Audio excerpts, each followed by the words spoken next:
One's role well. Xiefeng, August 16, 2019. Translated by Qinyu and edited by Care.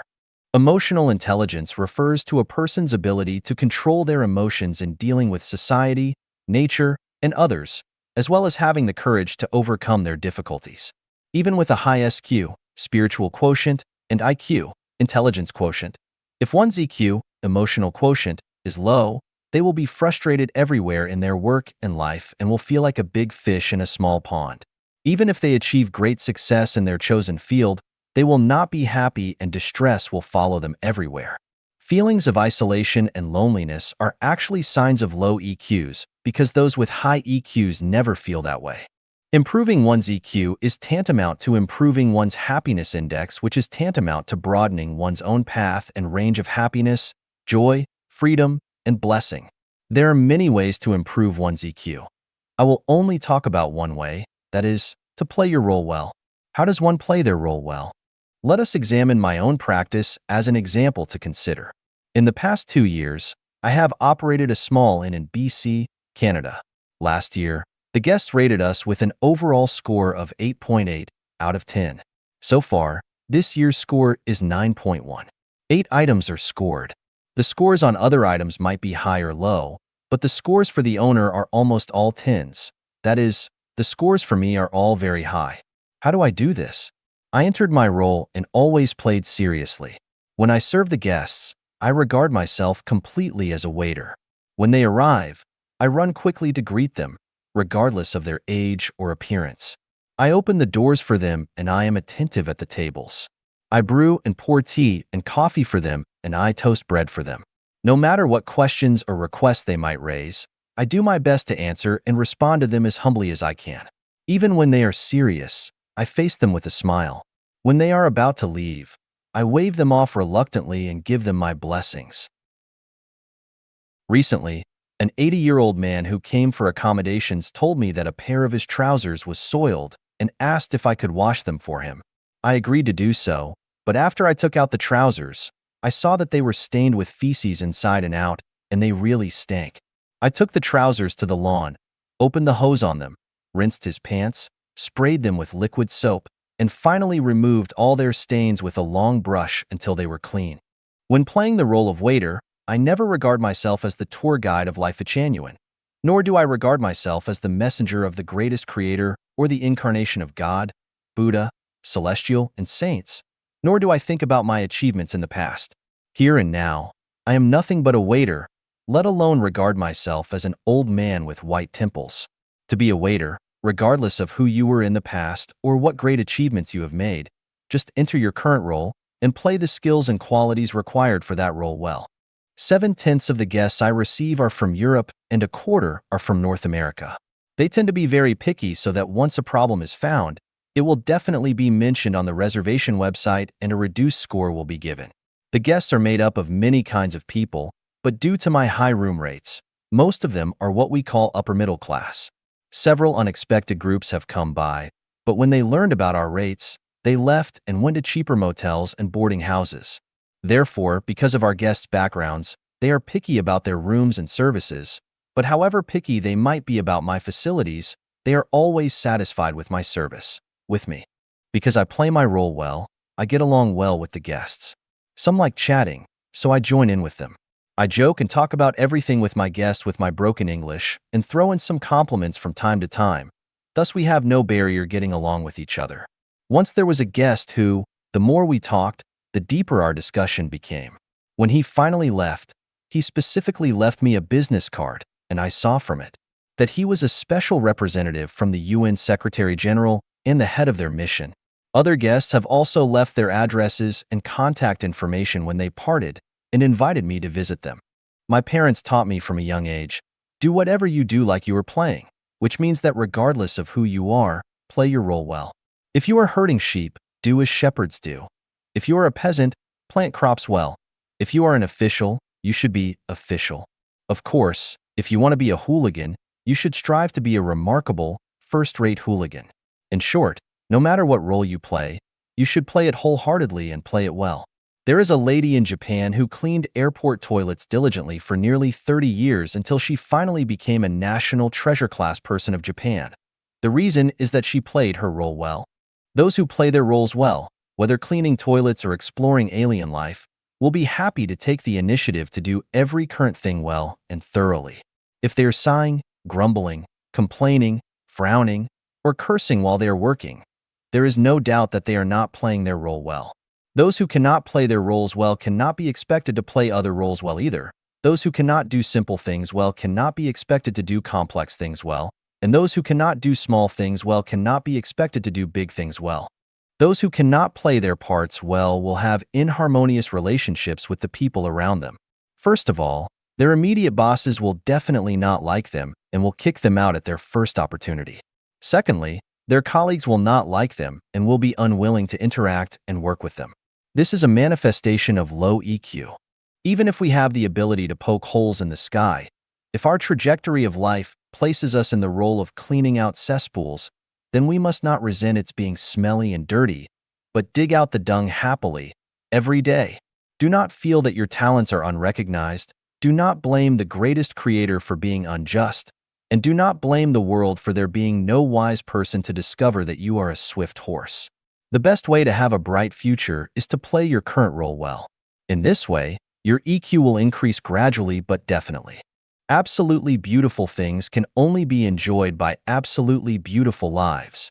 If you want to obtain something you desire, the most reliable way is to match your abilities with your qualities. If they are matched, it will come. If they are not matched, you can only sigh. 埋怨抱怨是杀亲杀情杀爱利器. Grumbling and complaining are weapons that kill kinship, affection, and love. Xiefeng, September 19, 2019. Translated by Qinyu and edited by Care. Feeling resentful, unsatisfied with doing things, dissatisfied with your results, negativity, and blaming others is grumbling. Dissatisfaction with the status quo and results, never accepting anything as being one's own fault, but rather blaming other people's faults for causing unsatisfactory results, thus complaining and blaming others and letting them bear any and all bad consequences is complaining. Once you feel resentment in your heart, you will feel that the world is unfair, that everyone owes you, and that you have paid but not received fairly, which makes you unhappy, angry, and wanting to lash out in passive, negative, and pessimistic language, emotions, postures, movements, and the like are grumbling and complaining. The consequences of grumbling and complaining are very serious. To your parents, they can result in your losing their love for you. To your children, they can cause you to lose their filial piety. To your spouse, they can lead to divorce. To siblings, they can cause your relationships with them to break down. To friends, they can cause your loss of friendship with them, even turning it into enmity. To the ancestor of Buddha, the greatest creator, they can cause you to lose your spirituality. To gods, Buddha, celestials, and saints, they can send you into darkness. To superiors and bosses, they can get you demoted or fired from your job. To your colleagues, they can cause you to lose their help when you need it. To society, they can drive you to despair. To spirits, they can lead you to disasters. Therefore, grumbling and complaining are weapons that kill kinship, affection, and love.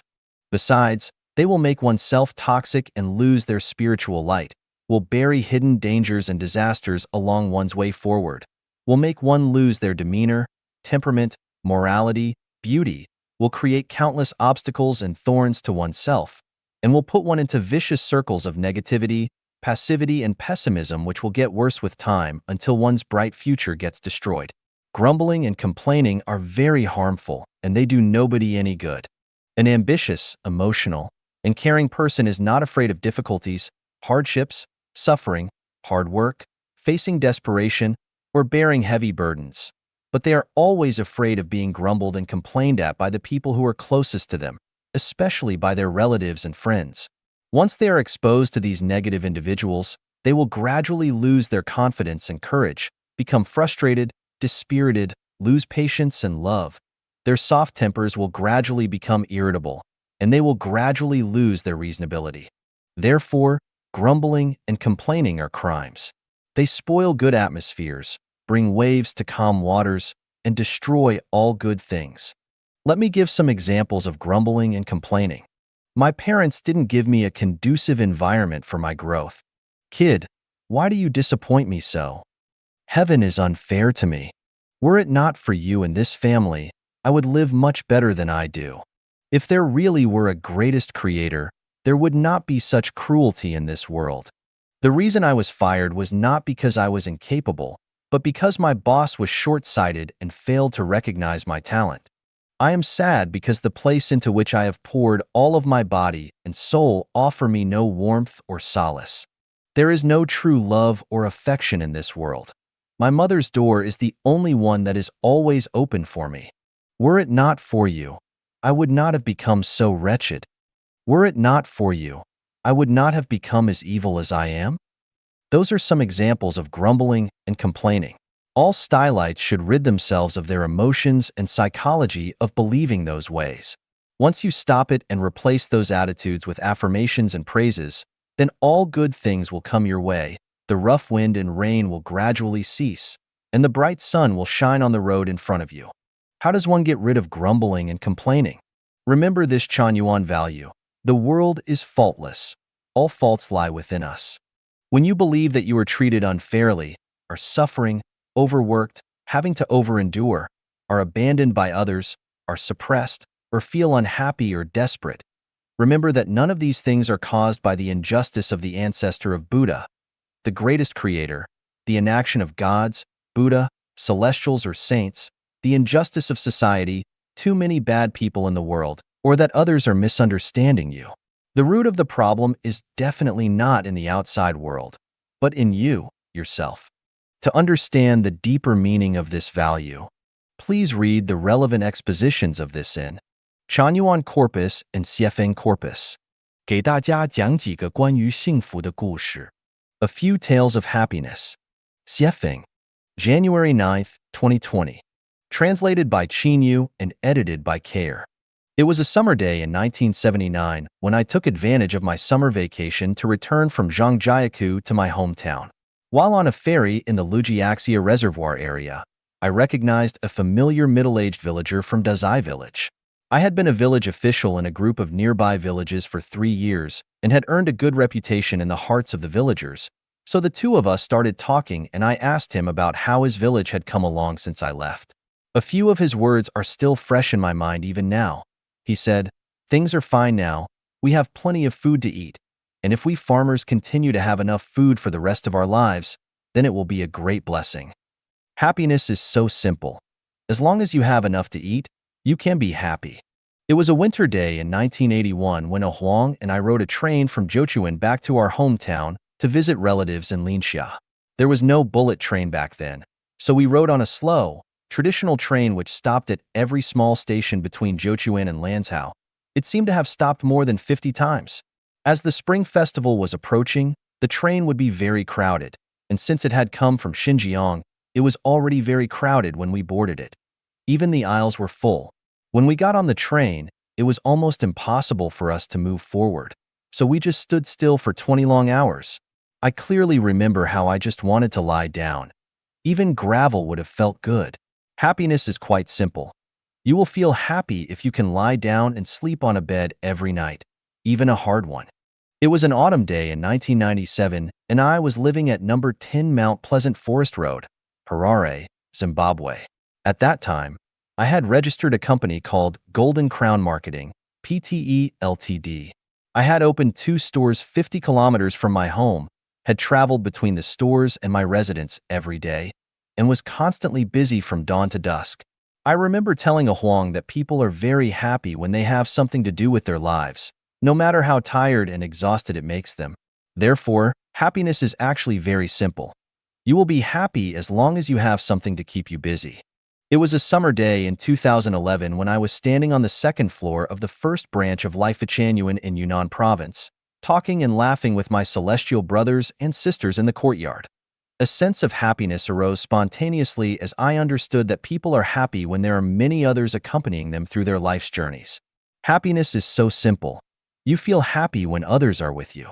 It was the winter of 2017 when Huang, Foyi, and I were living in the Pacific island country of Vanuatu. Our hut was only 10 meters from the sea, and even though it was ventilated on all sides, it was very hot and many mosquitoes lingered on all sides. So hot that I could not bear to cover myself with even a sheet, and I was being bitten constantly and mosquitoes would wake me up all night long. Small mice sometimes fell from the roof of the straw shed, but I thought at that time that if one could live in a house that would protect them from wind and rain and could sleep with a quilt at night without being bitten by mosquitoes, that would be a happy life. So, it is not difficult to be happy. As long as you have a room and can sleep under a quilt at night for protection, then you will be happy. An old legend tells of a group of unusual people who all once shared a miraculous power from birth.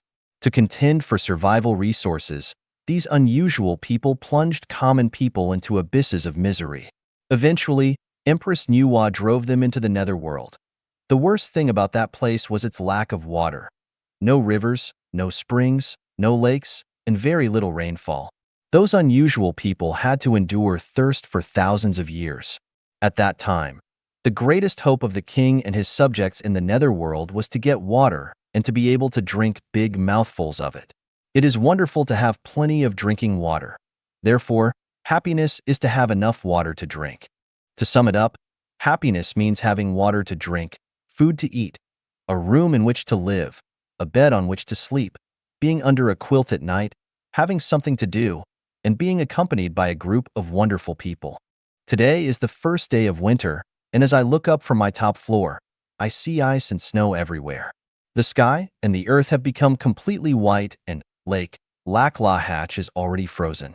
Except for some slight noise from vehicles passing occasionally on the Caribou Highway, RT97, no sound can be heard. This is the third winter I have spent in Canada, with last year's lowest temperature dipping to -29 degrees C, -20 degrees Fahrenheit, and the year before reaching -30 degrees Celsius, -22 degrees Fahrenheit. The British Columbia weather forecast shows that this Sunday, January 12, 2020, our highest temperature will be -26 degrees Celsius, -15 degrees Fahrenheit, and our lowest temperature will be -35 degrees Celsius, -31 degrees Fahrenheit. But I am very happy because I always have water to drink, food to eat, a room to live in with a bed to sleep on, a quilt to sleep under every night, something to stay busy with every day. And although I cannot be with my brothers and sisters physically, we accompany each other mentally and spiritually in the virtual world of cyberspace. I am the happiest person in the world. Have you found your happiness?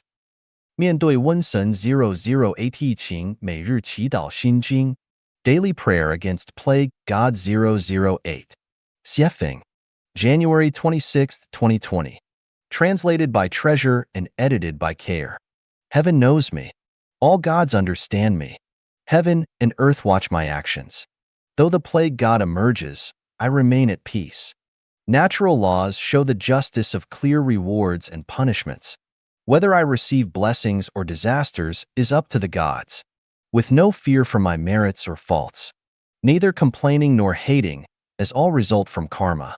Even the sun and moon must run along their trajectories. I pray for the greatest Creator's forgiveness.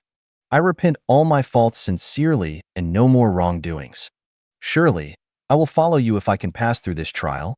No more destroying living beings or craving worldly delights. I will treat as I expect to be treated and protect all life. I feel the pain of other beings and revere life. No longer losing my temper, but treating everyone with kindness. Far from anger, taking all things as they are, and following my destiny. Always dealing kindly with predestined relationships, releasing all karma, and defusing all resentment. Neither fighting nor robbing, I will believe in the justice of Tao. Neither stealing nor swindling, I will be frank and righteous. Not involving with illicit sexual relations, I will shield my mind and body with kindness and goodness. I will never have an ego, never bully or control the weak, nor gain extra advantage. I will be just and abide by laws without any desire for that which is not mine. I will never produce impure or poisonous things. I will keep my mind clear and bright and be faithful to my words at all times. I will never gather movable property, but keep my mind clean. Revering gods and Buddha, my path will be smooth and bright. Listening to saints and celestials, adversity will become prosperity. With virtue, my blessings will always exceed my desires. Never again will words from my mouth hurt others. No more steps will be taken along evil paths. All of my mind's thoughts will be based on love for all beings. I will conduct myself honestly. Once the roots are established, the path will lead straight. Divine meshes are large, but with no gaps. God shall test my heart and crumble my bones if I do evil again. As I pray more to the ancestor of Buddha, show me pity and keep the plague from my door. I will be righteous as I pray for all gods to bless me. I will observe Life-genuine values and follow the guide's lead, and associate with celestials to elevate my life towards heaven. My heart is now clear, pure, quiet, joyous, and with gratitude and a bright future ahead. 杨改兰无华焰现象给我们的启示 Enlightenment from the phenomena of Yang Galen and Wu Huayan. Xiefeng. January 19, 2020. Translated by Qin Yu and edited by Care. Yang Galen committed suicide at the age of 28 after having killed her 4 children. Wu Yanhua, who starved herself as a junior student, was down to only 43 kilograms when she passed at the age of 24. The death of Yang Galen and Wu Huayan is a common social phenomenon. Yet these 2 events were simultaneously extreme and yet typical. In fact, plenty of similar phenomena exist, though we rarely hear of them. Reading the books without words is to read everything, including people, society, and phenomena, so as to gain enlightenment from them. It is the original work without artificial processing from which you can derive the most authentic information and enlightenment of an opening spiritual sense. From their roots, these kinds of tragedies have their own internal causal logic, which can be said to be under fate's control. I do not want to explain this here, lest I appear to lack humanity and sympathy, so today I will simply analyze the external logic of her tragedy. Although the internal causes represent decisive factors in the developments and changes of things, without the activation and catalysis of any external cause, the internal cause can be suppressed or even ultimately transformed. This is like a time bomb. As long as it is not detonated, it will not explode and can be diffused slowly. So, what is the culprit that led to the tragedies of Yang Galen and Wu Huayan? The answer is the traditional life pattern. Yang Galen had to take care of her father and grandmother while raising her own 4 children. Her husband was too honest to make money. Even her relatives, friends, neighbors, and the villagers had their own difficulties and were unable to help her very much. In the end, desperate and with no hope left, she killed herself along with her 4 children. For this, we cannot reproach or blame her. When one is isolated and helpless, what seems easy for most of us becomes an insurmountable chasm or a mountain that is impossible to scale. I can understand her deeply, and I might have taken the same path in a similar situation. Of this, no one would dare to boast. Otherwise, millions of people around the world would not commit suicide every year. Wu Huayan's parents had passed away, her younger brother was young and suffering from mental illness, and she was physically weak. For 5 years, she had only eaten the rice mixed with chili that she could barely afford. At 24 years old, her body was devastated from poverty. Most who encounter such predicaments would simply collapse. Now let us suppose that if Yang and Wu had lived in the new oasis for life created by Life-genuine, this kind of tragedy would never have happened. In traditional families, once the most important breadwinner gets sick or passes away, the family falls upon hard times.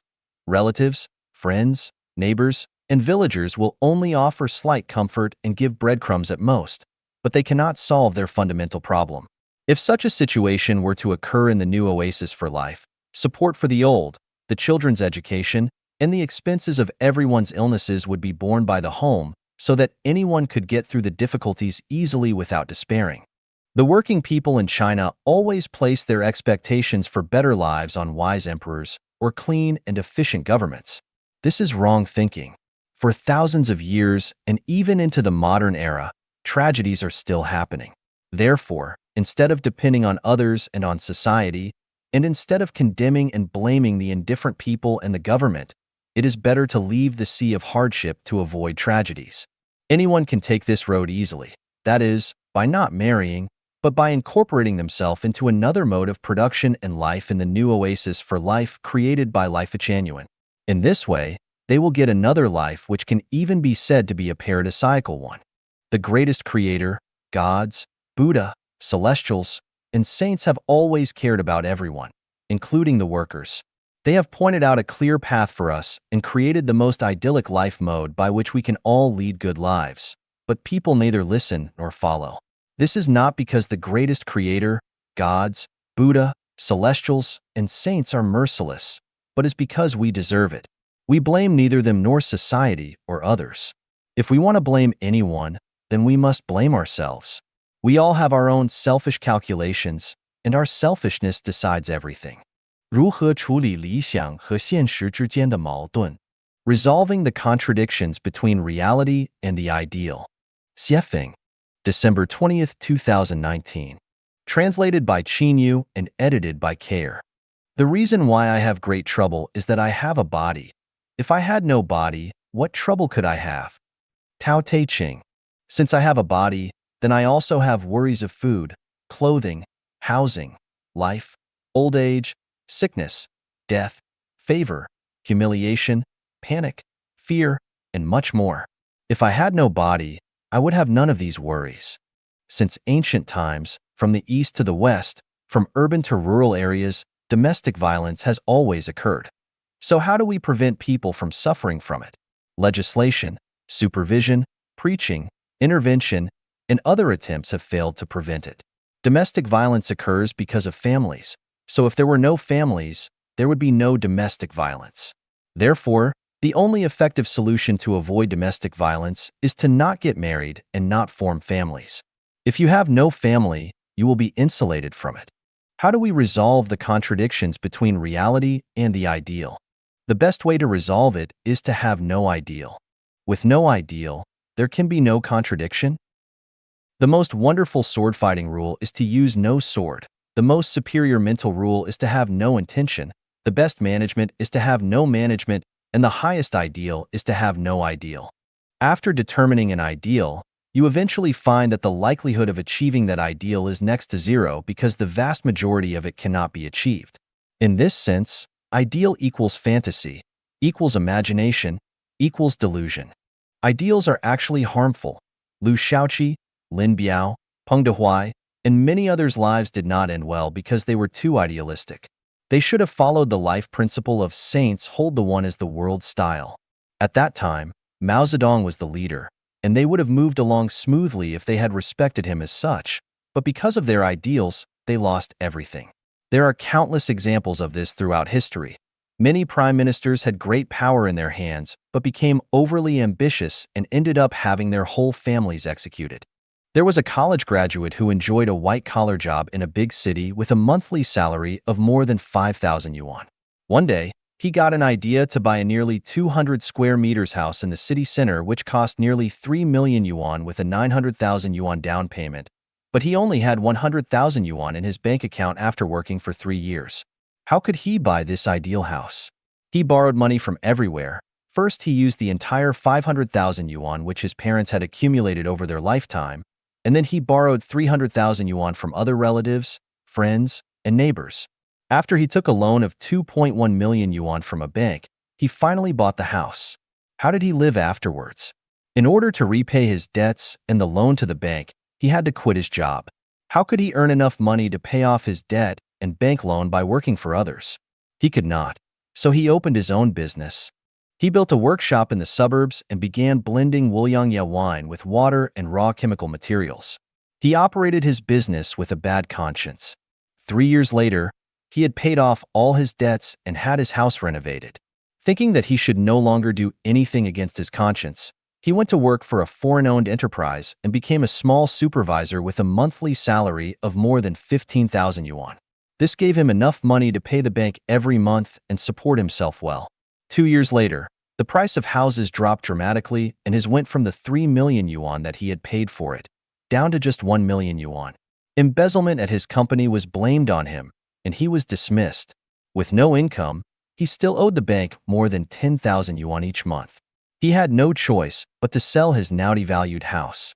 After paying the full value of his house to the bank, he still owed them more than 400,000 yuan. After losing his parents' lifetime savings and all these many years of struggling, his house was gone and he was still strapped with a huge debt. This is what ideals do.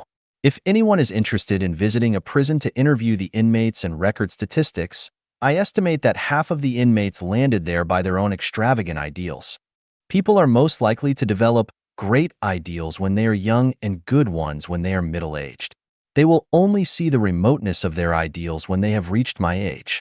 All my life, many beautiful things have come to me accidentally. In Zimbabwe, Africa, I ran a club, a bar, a fast food restaurant, and 4 shops. I also rented a dance hall, a restaurant, and a hair salon. All these ventures were beyond my expectations, but none are within my current range of ideals. I run a small hotel in BC, Canada, and serve guests from Europe, the United States, Australia, Canada, and other countries. The business is pretty good, but I never planned on this as my ideal. Were I asked to leave some advice for future generations, I would implore them to not have ideals. As long as you have none, you will face no contradictions between ideals and reality. If there are no contradictions, you can live a leisurely fairy life. How does one live without ideals? The answer is this: once roots are established, the way will grow therefrom. Cultivate morality, perfect your soul garden, learn and accumulate knowledge constantly, comply with the way of nature, be content with the ordinary, do not contend with others, do what you do every day and do it well, accumulate more blessings, consume fewer blessings, avoid taking the risks of doing things that violate the law, disciplines, and things that corrupt one's conscience. Then leave everything to the management and arrangement of Tao. It is easy to have good relationships with everyone if we want nothing from them. I would not care about the price of wine if I did not drink it. If you have no ideals, then the devil can do nothing with you. You can then keep your mind at ease, and you will then have a good chance of becoming a fairy. Rubbing ropes against wooden boards will cut into them, and dripping water onto stones will wear them down. So pursuers of Tao should exert their efforts consistently. Channels form when water flows, and melons' pedicles fall when their fruits ripen. So people attain Tao naturally when their time is ready. 最简单、最直接的成圣之路. The simplest and most direct way to become a saint. Xiefeng. December 14th, 2020. Translated by Qinyu and edited by Care. Can a person become a saint? Of course. How do they do that? It is really quite easy. The simplest and most direct way is to consider how to make other people's lives better than one's own. Once one thinks and acts this way, they will have become a saint. Look at how easy that was. No one had to read the Bible, the Buddhist scriptures, the Tao Te Ching, or the Quran, let alone worship masters or listen to the edifications and teachings of gods, Buddha, celestial beings, saints, great masters, or people with great virtue in the world. You only have to think of how to make other people's lives better than your own and do things consistent with that goal. Do you doubt this? Come on, fight with me and see if you can win. If you go to any prison and ask any of the officials who are there for corruption, malfeasance, or bribery, you will find that 95% of those who have fallen into such situations have done so because they all considered how they could live more comfortable lives than others, and they proceeded to transform those thoughts into actions to achieve that goal. Why do people envy the rich on the one hand, yet hate them on the other? Their envy is because they want to live like them, while their hate is because they make them uncomfortable, because they obviously do not and most likely never will. I have not done statistical analyses, but I am sure that most criminals commit crimes because they want to live more comfortably than others. It can be understood from this that all people who want to live more comfortably than others are committing crimes, even if only mentally. If you do not believe this, just look at what they say and do. All are committing crimes or are on the road to doing so. If you consider all those people who strongly slander and oppose the communist mode of production in life, they all want to live more comfortably than the rest of us. Why should we become saints? It is a matter of realm, of life direction. Saints will certainly not do evil and will certainly not degenerate into hell. Certainty is the life of heaven. Life is short. A century is a single frame in a movie. No matter how we try to grab something, it ends up being in vain. Why compete for the space of a snail's antler or contend for a flash of light? Why not become a saint instead? 让我们来玩装甲成真的游戏。Let us play the game of pretending to be true. Xiefeng, September 19th, 2020. Translated by Qinyu and edited by Care. Holographic thinking recognizes no difference between truth and falseness, just as the subconsciousness mind does not distinguish between either. The non-material world only recognizes information but does not distinguish between those two opposites. Therefore, playing the game of pretending something to be true can be very interesting. A man came to Buddha and asked, "Buddha, let 100 families provide for me." As a result, he became a beggar and they did. A woman came to Buddha and prayed, "Buddha, let others serve me." As a result, she became ill and her relatives served her in bed all day and all night. Let us start playing now. People around a healthy man told him pitifully and seriously, "You look horrible. You must be ill." Everyone kept telling him this until he soon became ill. You can fool yourself. For example, your kidneys are both good, but you keep thinking that something is wrong with them. After a few days, both of them fail, and you will be relegated to being on dialysis treatment. You think, "It is such a pain to work every day. I wish I could lie in bed for a few days." Soon, you will be suffering, if not from a stomach pain, a headache, or nerve damage, then it will be from your having sprained or broken your leg. You will surely be lying helplessly in bed for a few days. Those three pretend games are all passive, negative, and pessimistic, and we should never play them. Let us play active, sunny, optimistic, and positive games such as these 8. If you feel ill or have a disease, then you will need to pretend to be healthy. You should believe in your heart that you are not sick, that every part of your body is well. After pretending this for a while, you will recover soon. If you hate someone, even to the point of wanting to spit in their face, then you must pretend that you like them very much and tell them things like, "Handsome, you look cool, you are the greatest." After a short while, you will no longer hate them. When you are eating but you have no appetite and the food seems bland and tasteless, you should pretend that you like the food in front of you. If you do your best to convince yourself that the food is delicious, nutritious, and perfect, that you enjoy it very much and that many people in today's world are suffering from hunger and malnutrition, but that you are blessed to have such wonderful food, then from what had been a simple and boring meal, you will enjoy tasty delicacies. Someone is indifferent or unconcerned about you, so you should pretend that they treat me the best, they care for and love me the most. After a while, they will become the one who does all three. If you feel yourself becoming aloft, then you should pretend to be transcendent, natural, and elegant. Over time, your worldliness will drift away. If something is bothering you, then you should let others see your vigorous, high-spirited, and confident side. Pretending this way will soon rid you of your troubles. If you have expired drugs or stale food, you should think this way: panacea will be born from my old stuff. If I consume them, then all my ailments will disappear and I will also see unexpected benefits, and you will become rejuvenated and be in an amorous mood. Whatever you truly believe will be fine and good for you. When you encounter stoppages that annoy you and make you hesitant, you should think, "The greatest creator loves me the most, and the ancestor of Buddha, the greatest creator, through Tao, will definitely arrange the best plan for me." Then, do not worry about it any longer, for it will surely come to pass. Keep pretending that lies are true until they become as such. You can draw inferences about other cases from these 8 instances and pretend that all ugly truths are actually beautiful lies until beautiful truths are eventually born. Such fun games require few investments but offer great benefits and are worthy of your seriously performing and enjoying them. Pretending to be true is to create a state of mind with your heart. These are the lowest levels of games that celestial beings play. We need to play them more often.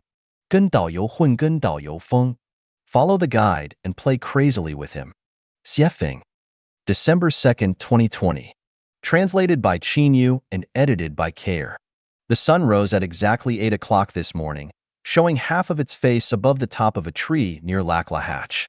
It turned dark at 4:30 p.m., and by 5 o'clock, I had lit all the lights both in the corridor and outside. Near the summer solstice, dawn breaks at 4 in the morning, and it does not get dark until 11 at night. During our summers, days last 19 hours, but nights are only 5 hours long.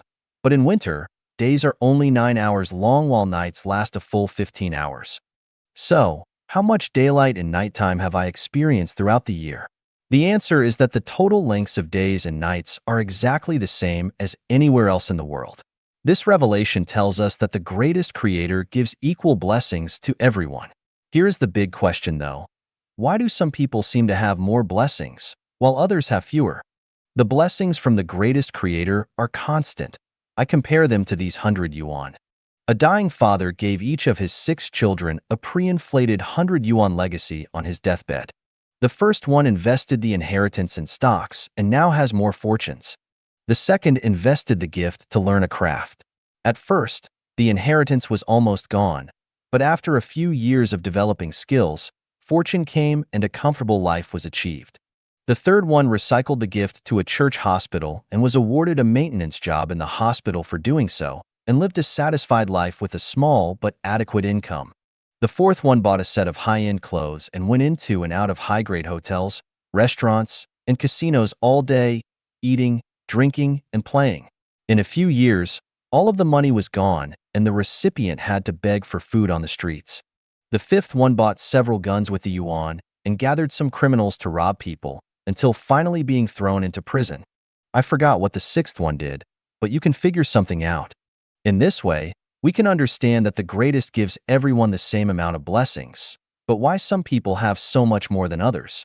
Since I understand this, I know that I should eat all the rice from my bowl at every meal. If anything remains, I will never throw it away but will save the leftovers to eat the next day because I know that I only have a limited number of blessings and once I consume or waste them all, none will be left and I will hungry. Of course, I dare not buy extra clothes and shoes, so I wear my clothes until they become unwearable. Right now, I have a cotton shirt on with 2 sleeves that are worn out. No one can see it anyway, so I will continue to wear it for as long as it keeps me warm. Would you like me to treat myself more luxuriously and extravagantly?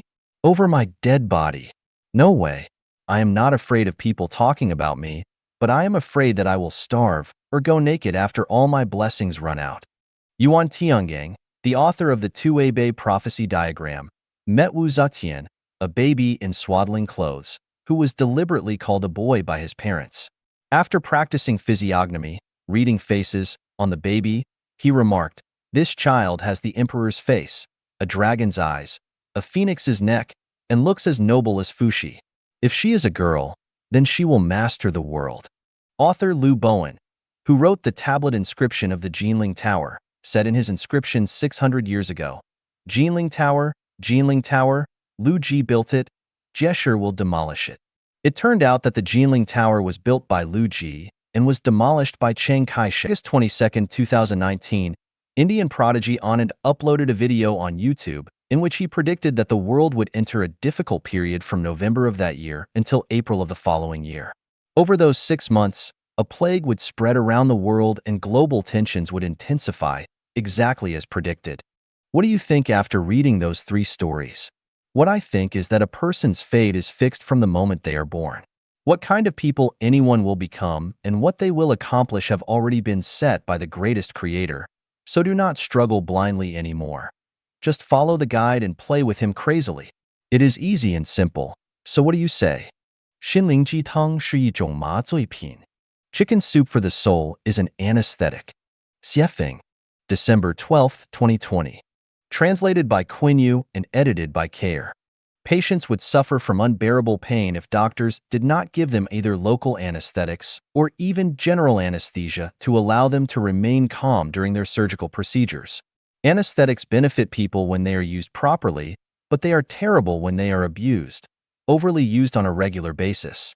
When people are suffering from worry, pain, anxiety, or fear, and we numb their spirits and souls, they will be relieved of their temporary difficulties and survive. But if those parts of them become anesthetized too much, then they will become soulless, walking corpses. Chemicals cannot relieve human pain forever, and spiritual healing cannot eradicate their trouble, pain, anxiety, sorrow, and fear, and will eventually aggravate their sadness even more. Here are 4 examples to analyze several cases of chicken soup for people's souls to think about. When someone lacks self-confidence, the chicken soup for their soul is, "You are your own God." Analysis. This chicken soup for their soul make them feel great for a while, that they can control their own destinies, and that they are the masters of their universes. As a result, people who consume this chicken soup for their souls become blindly optimistic, arrogant, ignorant, shameless, and they will become mental patients over time. When someone feels like no one loves them, the chicken soup for their soul is, you should love yourself. As long as you can do that, then the world will be filled with love. Analysis. The effect of this kind of chicken soup for their soul is to make them create illusions and feel that as long as they love themselves, then the world will love them whether the world really does or not. And that as long as they love themselves, the plot of the whole world will turn over and become captive to their love. The result is that they will become more selfish and completely ignore the cruelty of reality. If a person was originally a slacker, then by loving themselves, they will become lazier and lazier.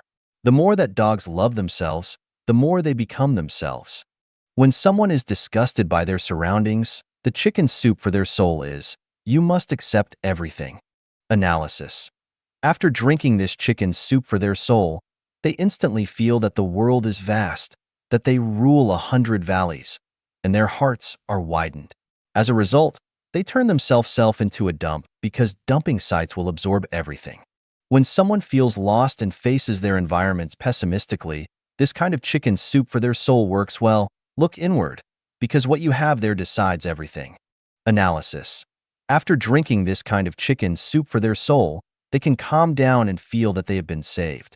They feel that so long as they look inward, they can solve all the problems that they are facing. The bread will have of, the milk will also have of, as if to become a god is just a piece of cake and the whole world is under their control. The result is that after a long period of seeking inwardly, they will not find villas and supercars or beauty and delicacies, let alone God, Buddha, celestials, saints, or heaven. Gradually, they will finally become expressionless and numb and become more and more separated from the outside world until they become haggard. Such chicken soup for the soul is now full of roads on social media, and this is a sign of the nation's decline because chicken soup for the soul is an anesthetic and will become ineffective after prolonged use. A poor, hungry, emaciated, and malnourished beggar, with a shallow complexion and looking dull, was sitting and worrying on the sidewalk as four wise people brought with advice. A nutritionist came along and said to supplement their nutrition by eating more mutton soup and better eat a bowl of bird's nest porridge every day. After a while, a kind-hearted soul came over and said, "It seems that you are not in good shape. It is said that there is a wise personal trainer in America, so do not waste your time sitting here. Hurry up and fly to America to find that specialist for some conditioning."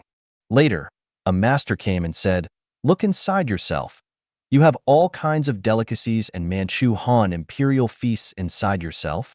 If you concentrate on seeking inwardly, you will have ample food and clothing." Later, an even more enlightened master came and said not to worry about the present. You are your own God. You must love yourself first, then you will be famous all over the world. Those four people were all offering chicken soup for the beggar's soul. 把有限的人生投入到无限的为众生服务中去。Put your finite life into the infinite service of all living beings. Xiefeng, December 13th, 2020. Translated by Qin Yu and edited by Care. The greatest values and most perfect qualities of people are embodied in their service to other living beings.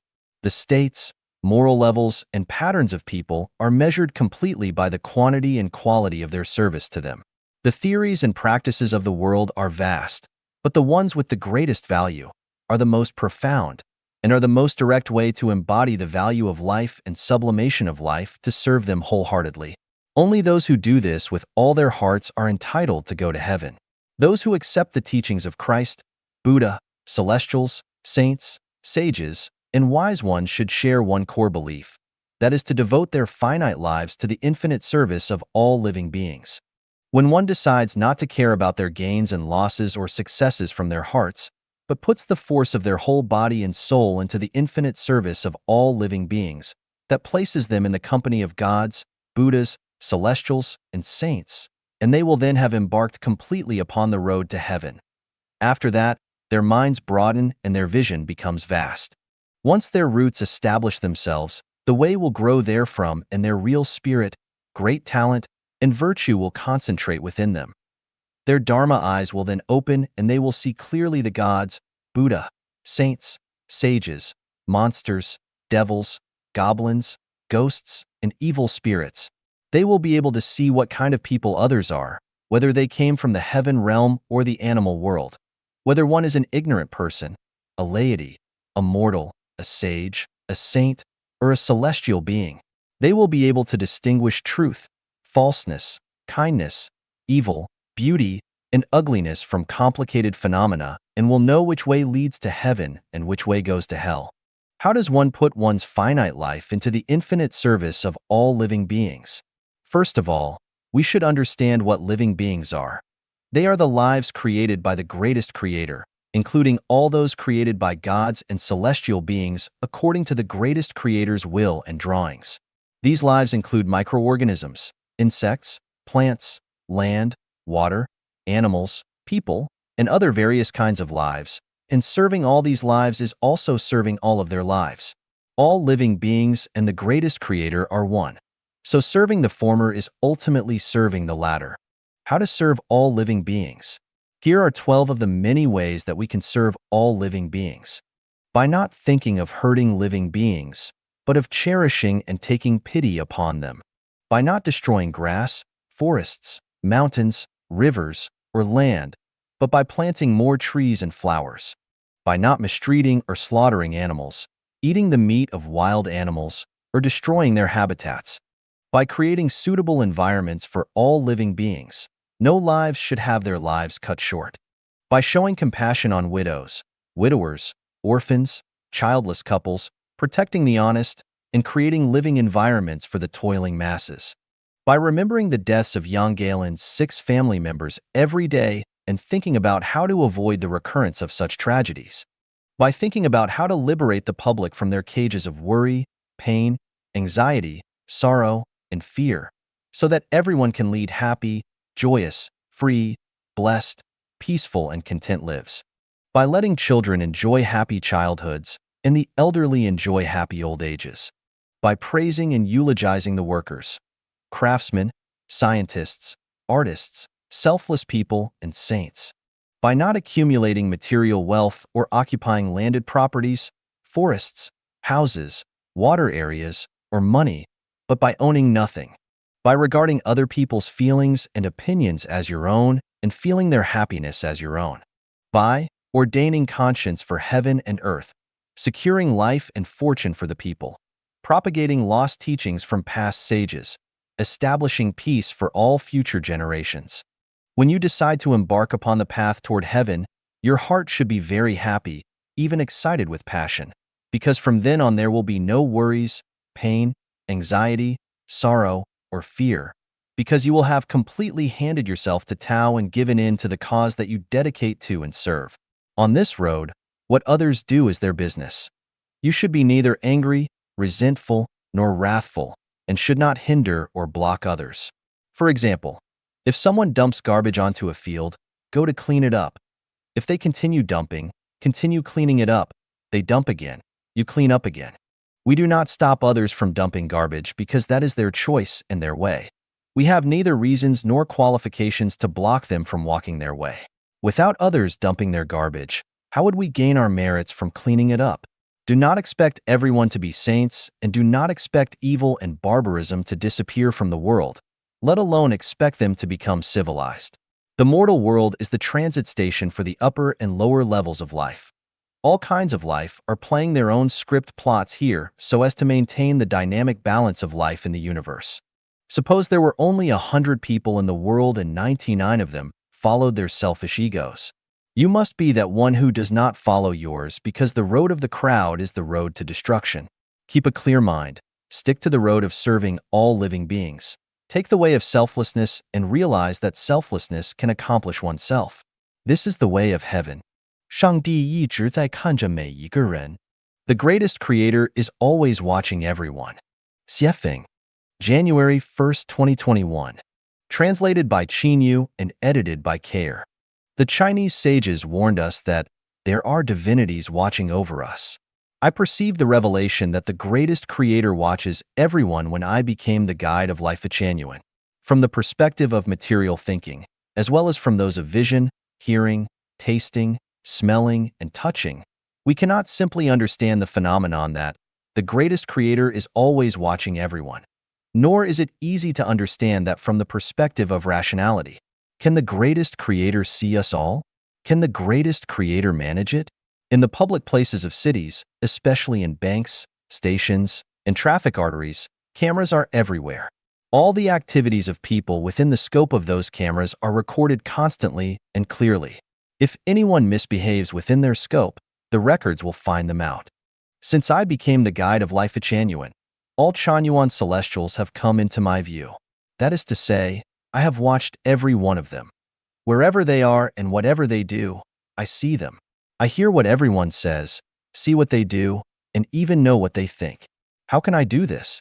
It is not by Dharma eyes or Buddha eyes, but simply by what they say and do. Every word that anyone says and everything that they do exposes them. If someone says and does nothing, that exposes them even more thoroughly. Why should I stare at everyone? Because I want to be able to implement my guidance consistent with their states of being. Everyone's words and actions show their inner worlds and the depths of their states of being, and I can learn from this who will go to the 1,000-year world, who will go to the 10,000 world, who will go to the Elysium Celestial Islands continent, who will continue to reincarnate, and who will fall into hell. I will adjust my guidance plan according to everyone's states. If some Chanyuan celestials cannot go to heaven no matter how they endeavor to self-cultivate, then I will give up on them as soon as possible and let them fall off my radar screen. This fact tells us that the greatest creator must be watching everyone and guiding us in ways that are not easy for us to detect or understand. The greatest creator is very observant of the words and deeds of each of us and records each of our merits and demerits without omission. From this, we will be given timely rewards and punishments. We can understand the truth that the greatest creator is always watching everyone from these three real-life phenomena. People who raise animals know that however many chickens, ducks, pigs, horses, cows, or sheep they raise, they know almost every detail of each of their animals. Which chickens lay more eggs, which ones lay fewer, which pig is fat, which one is thin, which animals are ill, and which horses have good tempers. It is so clear because the keepers watch the animals constantly. Those who have been teachers know how many students are in each of their classes and the state of each one. You should be very clear if you monitor each student constantly. A couple has 10 children, and they are basically clear about the state of each one because they always monitor them. Some parents might not be able to predict the futures of their children because they do not understand them enough. But that is due to their lack of insight and wisdom, but in any case, they are always watching them. There are so many advantages to becoming aware of the greatest creator always watching everyone. Here are two. The first is that you never dare to speak carelessly, let alone to do anything unruly, because you know that you will be punished if you say or do anything wrong. You will not make mistakes, especially when you are out of everyone's sight. The second is that you will only say the right words and do the right things. And you do not need to worry about anything else because the greatest creator is always watching over you and will surely reward you. As Christ Jesus taught us, do not worry about what you will eat, drink, or wear tomorrow. First ask for the kingdom of the greatest creator and the righteousness of the greatest creator. If at every moment, especially when no one sees us, we think about the greatest creator watching us, then we will no longer dare to talk nonsense or act recklessly. In this way, life will be smoother and we will be further from hell and closer to heaven. What is more is that when we think like that, we will lose all of our worries, anxieties, and fears, and our lives will follow very wonderful paths. Realizing that the greatest creator is always watching oneself is quite different from not realizing it. If you do not believe it, try it for a period of time and learn its effect. 去生命绿洲不仅要有教养和修养，还要有涵养。A good upbringing and self-cultivation are required in the new oasis for life, and self-restraint is also required. Xiefeng, February 8, 2017. Translated by Qinyu and edited by Peter. Upbringing is civilized politeness that is learned from family, school, and society. Self-cultivation is a civilized attitude towards others, which is developed from the level of theory, knowledge, art, thought, and other aspects that a person possesses. Self-restraint is the ability which a person with profound morals possesses to control one's emotions. We have already talked about upbringing and self-cultivation. This article will focus on the issue of self-restraint. A person who can't control his emotions is a person who has no self-restraint. This, pointing out others' defects and deficiencies, tornado in our home showed me that most of our brothers and sisters have self-restraint, which is mainly reflected in the calmness and humility of accepting suggestions and expressing gratitude when others point out their defects and deficiencies. If others point out our defects and deficiencies, not only will we not accept it, but we will also resist it and defend ourselves. This is a serious lack of self-restraint. People who lack upbringing will be thought of with disgust. People who lack self-cultivation will be despised, and people who lack self-restraint will be kept at a respectful distance. Even if the defects and deficiencies that others point out are not in line with the facts, if you defend yourself or resist, or even yell and talk about it everywhere, you are showing no self-restraint. It is clear that you have been misunderstood and misinterpreted, but if you must still accept it with a modest and calm attitude and express your gratitude, that is the expression of profound self-restraint. We can only sail in deep water, and only when we have self-restraint can people respect us and be willing to walk with us. How can we have self-restraint? Set up Mahayana's wish, great vow. Follow the ancient and modern saints. Do not treat yourself as noble. Do not lose your temper. Do not bully honest people. Do not make fun of others. Do not be unreasonable. Do not be unforgiving. Do not make casual promises. Do not impose your will on others. Do not cry and shout. Do not have loose lips. Do not shut yourself up. Do not ask for help easily. Do not make trouble without a reason. Do not interrupt others casually. Do not always teach others. Do not behave badly. Do not act grumpily. Do not look sloppy and messy. And do not hurt people with words.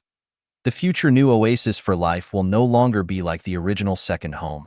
You cannot stay long without a good upbringing, self-cultivation, and self-restraint. Please make the effort. 付出奉献不要带有目的. Give and devote unconditionally. Xiefeng. February 21st, 2017. Translated by Qinyu and edited by Peter, the devotion that comes from selfless almsgiving is not done to attain any material object or purpose. When it is because there is no object and purpose to this devotion, the merit of formless almsgiving is the greatest form of devotion, which to some can be inconceivable. There are various forms of devotion. Anyone who selflessly gives away one's material, spiritual, and soul wealth shows devotion. Devotion without a purpose is impossible for ordinary people. The devotion of the world has a utilitarian purpose. After giving, people have a kind of expectation, expecting to achieve one's own goal, expecting to realize one's own ideal. The devotion of those with the Mahayana wish is not purposeful. They just give and never expect to get anything in return or achieve any goal. Devotion for a purpose is because you don't understand the way of the greatest creator. The way of the greatest creator is just and fair. If you don't believe in the greatest creator and the fairness of the way of the greatest creator, you will not be able to be devoted without some purpose. Only by being selfless can you reach your goal, and only by being selfless can you accomplish this yourself. The more selfless you are, the more you can enjoy everything. The more selfless you are, the more you can experience happiness and freedom. If you are truly unselfish and selfless, you are a celestial being or Buddha, or even a god. The sum of the positive and negative energies of the universe is zero. The more you give, the more you will receive and enjoy. As long as you give, your receiving won't go away, you will definitely receive. If it weren't like this, the universe would have disappeared long ago. To obtain the blessings of the kingdom of heaven, we must give all our life. If we want to get the blessings of the kingdom of heaven by just giving a little, it definitely won't do. We need to give ourselves completely.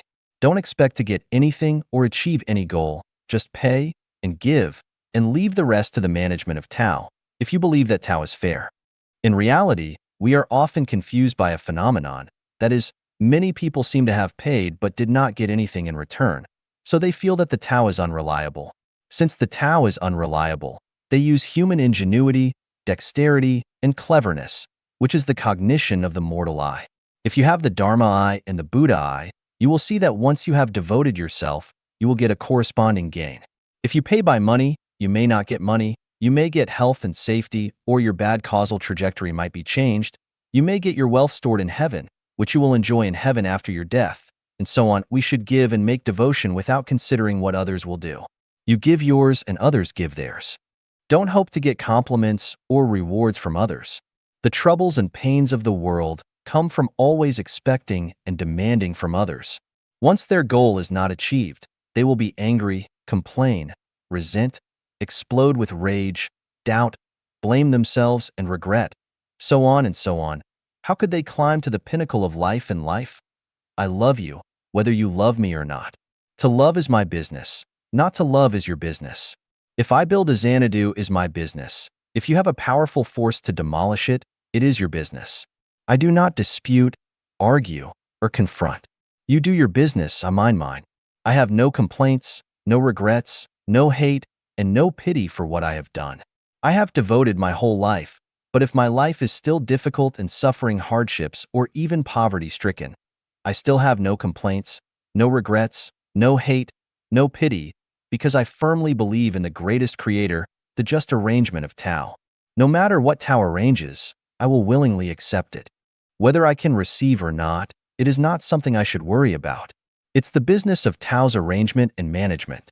What I need to alert myself to is, have I made devotion unselfishly? If I have no material wealth, have I devoted my spiritual wealth? If I have no spiritual wealth, have I contributed soul wealth? If I don't give anything, how can I have a better tomorrow and future? I am an honest person. I don't have deep wisdom, profound knowledge, and impressive skills. I don't have a backer that can make me rise to the top. I only have a one-track mind, which is my firm belief that the greatest creator is perceptive of the slightest. The Tao has a fair arrangement for everything, and that selfless devotion will lead to a glorious tomorrow and future.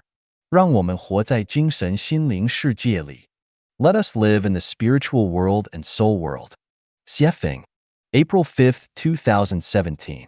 Translated by Qinyu and edited by Peter. There are three worlds in life: the material world, the spiritual world, and the soul world. The world in which people are busy with food, clothing, shelter, transportation, birth, old age, sickness, death, fame and fortune, and status is the material world. The world in which people work hard for happiness, joy, freedom, and blessedness is the spiritual world. The world in which people pay and devote selflessly and unselfishly for joy, bliss, light, and auspiciousness is the soul world. A person, as long as he has always been busy with food, clothing, shelter, birth, old age, sickness, death, money, power, fame, and profit, is living in the material world. A person, as long as he is working hard for happiness, joy, freedom, and blessedness, is living in the spiritual world. A person, as long as he is selflessly, unselfishly, and joyfully paying and devoting, must be living in the soul world. The material world is heavy, the spiritual world is light, and the soul world is ethereal. Animals live in the material world, humans live in the spiritual world, and celestial beings, Buddhas, and angels live in the soul world. The life that lives in trouble, pain, anxiety, sorrow, worry, and fear for a lifetime lives in the material world. The life that lives a happy, joyous, free, and blessed life for a lifetime lives in the spiritual world. The life that lives in joy, bliss, unrestraint, and elegance for a lifetime lives in the soul world. No matter how you live, as long as you live in the material world, your life destined to be a tragedy. No matter how you live, as long as you live in the spiritual world, your life is destined to be a farce. No matter how you live, as long as you live in the soul world, your life is destined to be like paradise. Without rich soul wealth, it is better to live in the spiritual world. Without rich spiritual wealth, it is better to live in the material world. A life with rich soul wealth must be rich in spiritual and material wealth, and a life rich in spiritual wealth must be rich in material wealth. Material wealth supports spiritual wealth, and spiritual wealth supports soul wealth. Soul wealth will bring spiritual wealth, and spiritual wealth will bring material wealth. In fact, as a human being, it is impossible not to live in the material world because of its physical existence. Therefore, we must take care of both material wealth and spiritual and soul wealth. However, you must have a focus. If you focus on material wealth, it is equivalent to living in the material world. If you focus on spiritual wealth, it is equivalent to living in the spiritual world. If you focus on soul wealth, it is equivalent to living in the soul world. Between money, affection, and sex, nature, which one are you willing to choose? 做人要有一点宗教情怀. As humans, we need to have a little religious sentiment. Xiefeng, April 20th, 2017. Translated by Qinyu and edited by Peter. Religious sentiment is the ability to trust and surrender to a certain power, personality, or theory unconditionally, undoubtedly, and devoutly. It can make people feel tranquil and peaceful in their hearts, make people feel broad-minded and detached, not afraid of the roughness and difficulties on the roads of life, and make people have endless beautiful reveries and longings for the future. Let me first talk about my own religious sentiment. I believe in the greatest creator completely. I often crawl under the feet of the greatest creator and feel that it is the most beautiful experience in life to crawl under the feet of the greatest creator. If the greatest creator rubs his feet on my head, I will feel that it is a great glory. If the greatest creator touches my head with his hand, I will die of happiness. Of course, I don't have enough merit and virtue to let the greatest creator touch my head, so I dare not expect it. I have complete trust in Christ Jesus and Buddha Shakyamuni. I will never doubt their teachings. I often stay with Jesus. It is the feeling of a grandson staying with his loving grandfather. The holy light shines on me. My heart is transparent and spotless. I am extremely peaceful and calm. I often spend time with Shakyamuni. It is the feeling of birds flying in the woods, roosting and singing, and the feeling of eagles flying freely in the endless blue sky.